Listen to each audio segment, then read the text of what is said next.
માં દશા માતાના જો તમે વ્રત કરતા હોય તો આ ભૂલ તમે ક્યારેય ન કરતા। ભાઈ દર વખતે આવી ઘટનાઓ બનતી હોય છે।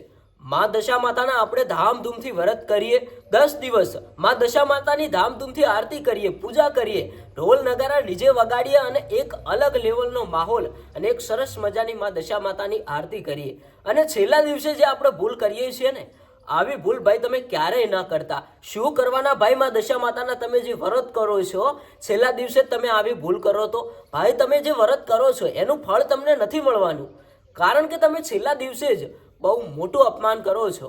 આ વિડીયોને વધારે લોકો સુધી શેર કરજો, બધા લોકોને આ વાતની જાણ થાય, કારણ કે દર વર્ષે દરેક ગામડાઓની અંદર આવી ઘટના બનતી જ હોય છે અને ઘણા બધા દાખલા પણ જોયા છે। ભાઈ તમને પણ ખબર છે કે જે માં દશા માતાની આપણે ધામધૂમથી પૂજા કરીએ અને છેલ્લા દિવસે જ્યારે માં દશા માતાની વિદાયનો સમય આવે, જ્યારે એ મૂર્તિ પાણીમાં પધરાવવાનો સમય આવે, એ દિવસે જ આપણે બહુ મોટામાં મોટી ભૂલ કરતા હોઈએ છીએ અને આવા દાખલા મેં પણ ઘણા બધા લાઈવ જોયા છે અને અત્યારે હાલ પણ આપણે 2-3 વિડીયો બનાવીને ઘણા બધા લોકોને બતાવ્યું પણ હતું કે આવી કંઈક હાલત માં દશા માતાની થતી હોય છે।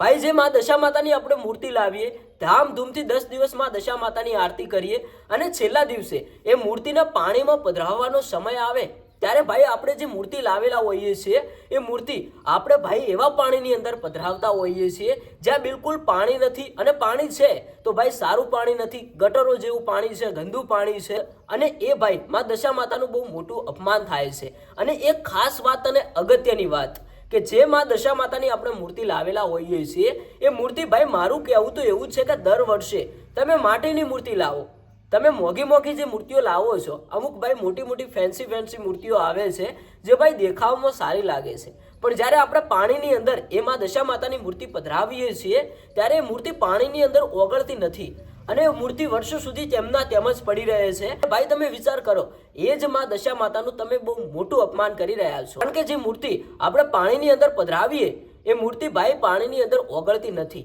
અને ઘણા બધા એવા લાઈવ દાખલા પણ મેં જોયા છે અને અત્યારે હાલ હું તમને એક વિડીયો ક્લિપ પણ બતાવું છું। આ મૂર્તિ અત્યારે હાલ જે તમે જોઈ રહ્યા છો એ ભાઈ વર્ષો જૂની મૂર્તિઓ છે, આજે એક વર્ષ પૂરું થઈ ગયું છતાંય તમે જુઓ માં દશા માતાની મૂર્તિઓ હજુ એમને એમ જ પડી રહી છે, તો કોઈ પાણીની અંદર મૂર્તિ ઓગળી? આ મૂર્તિ ભાઈ રોડ રસ્તા ઉપર આવી રીતે પડી રહે છે, પછી આના ઉપરથી ઢોર, કૂતરા, માણસો, સાધનો બધું પસાર થતું હોય છે। શું કરવાની ભાઈ આવી ભક્તિ કરીને? જે દશામાં આપણા ઘરે હોય ત્યારે આપણે 10 દિવસ સરસ મજાની કેટલી બધી સાફ સફાઈ રાખીએ અને માં દશા માતાની આરતી કરીએ, દશામાં ઉપર વિશ્વાસ રાખીએ, દશામાં આપણા ધારેલા કામ પૂરા કરે અને છેલ્લા દિવસે પછી એ મૂર્તિને આવી રીતે ફેંકી દેવાની? આ લાઈવ દાખલો તમે જુઓ।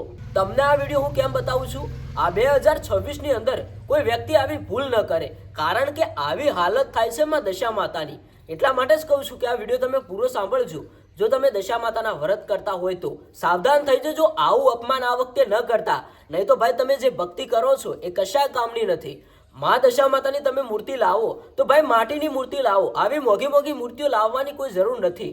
અને ભાઈ હું એવું પણ નથી કહેતો કે તમે આવી મોંઘી મોંઘી મૂર્તિઓ ન લાવો, કારણ કે તમે તમારી શ્રદ્ધા પ્રમાણે, તમારી ભક્તિ પ્રમાણે મૂર્તિ લાવી શકો છો, એમાં તમને કોઈ રોકવાવાળું નથી, પણ ભાઈ આવું અપમાન જરૂર થાય છે। માં દશા માતાની જે ભક્તિ કરો છો એનું ભાઈ તમે બહુ મોટું અપમાન કરી રહ્યા છો। અમુક મૂર્તિઓ ભાઈ એવી પણ આવે છે જે ભલે મોંઘી મોંઘી હોય, મોટી મોટી મૂર્તિઓ હોય, પણ એ મૂર્તિઓ પાણીમાં મૂક્યા પછી ઓગળી જાય છે, પણ અમુક એવી મૂર્તિઓ આવે છે જેમાં ભાઈ એવા મટીરિયલ વાપરવામાં આવે છે જે જલ્દીથી તૂટતી પણ નથી અને પાણીની અંદર ઓગળતી પણ નથી। ભાઈ આપણે તૂટે એવી તો ના લાવીએ, પણ એવી મૂર્તિઓ લાવવી જોઈએ કે જે પાણીમાં મૂક્યા પછી ઓગળી જાય। આવો છે કંઈક ભાઈ માં દશા માતાનો ચમત્કાર।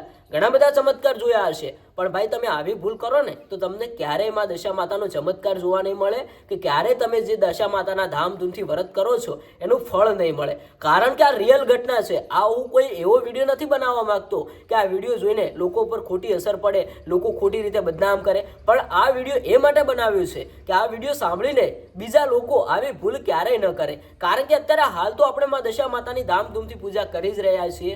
હવે ભાઈ સમય આવશે માં દશા માતાના વિદાય કરવાનો, જ્યારે એ મૂર્તિ પાણીમાં મૂકવાની હોય ત્યારે ભાઈ આ વખતે તો તમે એવા પાણીની અંદર માં દશા માતાની મૂર્તિ મૂકજો જે ભાઈ ચોખ્ખું પાણી હોય, જ્યાં કોઈ પણ જાતની ગંદકી ન હોય, અને એવી જગ્યાએ મૂકજો કે જે મૂર્તિ પાણીમાં મૂક્યા પછી ઓગળી જાય. અને જે તમે ભાઈ મોંઘી મોંઘી મૂર્તિઓ લાવ્યા હોય તો ભાઈ મારું કહેવું તો એવું જ છે કે આ વખતે તમારાથી ભૂલ થઈ ગઈ હોય તો આવતા વર્ષે આવી ભૂલ તમે ક્યારેય ન કરતા. ભાઈ તમે એક સરસ મજાની નાની મૂર્તિ લાવશો તો પણ ભાઈ તમે જે સાચા દિલથી માં દશા માતાની ભક્તિ કરશો તો માં દશા માતા તમારા ધારેલા કામ કરશે. તમે મોંઘી મોંઘી મોટી મોટી મૂર્તિઓ લાવશો તો ભાઈ એવું નથી કે માં દશા માતા તમારા જલ્દીથી કામ પૂરા કરશે, તમે જે પણ વિચારશો એ થઈ જશે. ભાઈ માતાજી તમે નાનકડી મૂર્તિ લાવશો કે મોટી મૂર્તિ લાવશો, જો તમે સાચા દિલથી ભક્તિ કરશો ને તો જ માં દશા માતા તમારા ધારેલા કામ કરશે અને તમારા વ્રત ફળશે. તો ભાઈ તમે દશા માતાનું અપમાન જ કર્યું કહેવાશે. વિડીયો જોઈને તમને થોડું ઘણું ખોટું લાગ્યું હોય તો એવું વિચારતા નહીં કે અમે આવી મૂર્તિ લાવ્યા તો અમુક લોકો આવા વિડીયો બનાવીને વાયરલ કરે છે.